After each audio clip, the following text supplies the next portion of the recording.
तिल चौथ व्रत कथा। एक बार गौरा जी ने गणेश जी से पूछा, हे पुत्र, माघबदी चौथ यानी तिलकुट चौथ के व्रत का विधान क्या है? इस चौथ का नाम तिल चौथ क्यों हुआ? तब रिद्धि सिद्धि के दाता श्री गणेश जी बाबा बोले, हे जगत माता, इस दिन पूजा में श्री गणेश जी और चौथ माता के तिलकुटे का भोग लगाया जाता है। इसलिए इस माघ महीने में भोले चंद्र गणेश जी का पूजन किया जाता है। पूजा की विधि में हर पूजा के सामान के साथ तिलकुटा रखा जाता है। चौथ माता का व्रत करने वाली बहनें दिन भर निराहार रहती हैं और तिल चौथ की कहानी सुनकर व्रत पूर्ण करती हैं। चौथ के दिन तिल चौथ की कथा सुनने के साथ विनायक जी की कहानी जरूर सुननी चाहिए। तिल चौथ की कहानी इस प्रकार है।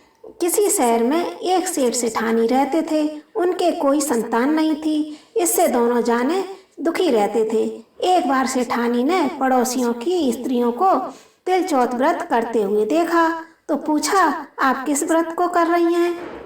इसके करने से क्या लाभ होता है? औरतें बोली, यह चौथ माता का व्रत है। इसको करने से धन, वैभव, पुत्र, सुहाग और सब कुछ प्राप्त होता है। घर में सुख शांति का वास होता है। तब सेठानी बोली, मेरे यदि पुत्र हो जाए तो मैं चौथ माता का व्रत करके 1.25 किलो तिलकुटा चढ़ाऊंगी।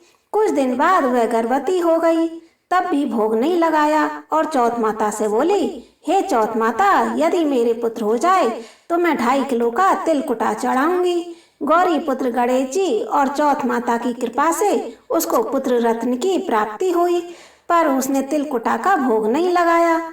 फिर जब वह लड़का बड़ा हुआ तो सेठ सेठानी बोले कि इस लड़के का अब विवाह तय हो जाए तो 5.25 किलो का तिलकुटा चढ़ाऊंगी। भगवान गजानन और तिल चौथ माता की कृपा से सेठानी के पुत्र की सगाई अच्छे कुल की कन्या से हो गई। लगन मंडप में फेरे होने लगे, लेकिन दुर्भाग्य से सेठानी फिर से चौथ माता के तिलकुटे का भोग लगाना भूल गई। तब चौथ माता श्री गणेश जी भगवान उस पर कुपित हो गए।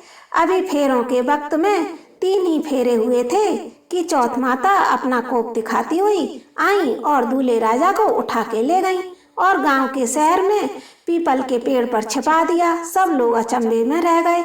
एकाएक दूल्हा कहाँ चला गया? कुछ दिन बाद वह लड़की गणगौर पूजने जाते हुए उस पेड़ के पास से निकली तो पेड़ पर से दूल्हा बना हुआ लड़का बोला, आओ आओ मेरी अदब्याई पत्नी आओ। तो वह भागी भागी आई और घर गई और अपनी माता को सब घटना कह सुनाई। यह समाचार सुनते ही सभी परिवारजन वहां पहुंचे और देखा, यह तो वही जमाई राजा है जिसने हमारी बिटिया को अधफेरे खाए थे और उसी स्वरूप में पीपल पर बैठे हैं। तो सभी ने पूछा, आप इतने दिनों से यहाँ क्यों बैठे हैं? इसका क्या कारण है? जमाई राजा बोले, मैं तो यहाँ चौथ माता के गिरवी बैठा हूँ। मेरी माता श्री से जाकर कहो, वह मेरे जन्म से लेकर अभी तक बोले हुए सारे तिलकुटे का भोग लगाकर और चौथ माता से प्रार्थना करके क्षमा याचना करे, जिससे माता की कृपा से मुझे छुटकारा मिलेगा। तब लड़के की सास ने अपनी समधन को जाकर सारी बात सुनाई।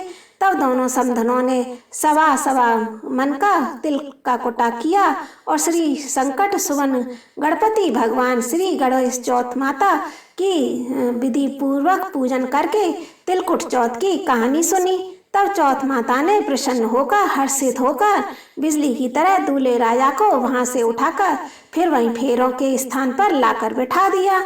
वहां पर वधू के 7 फेरे पूरे हुए और वर वधू सकुशल अपने घर के लिए विदा हुए। चौथ माता की कृपा से दोनों परिवारों में सभी तरह से अमन, चैन और खुशहाली हुई।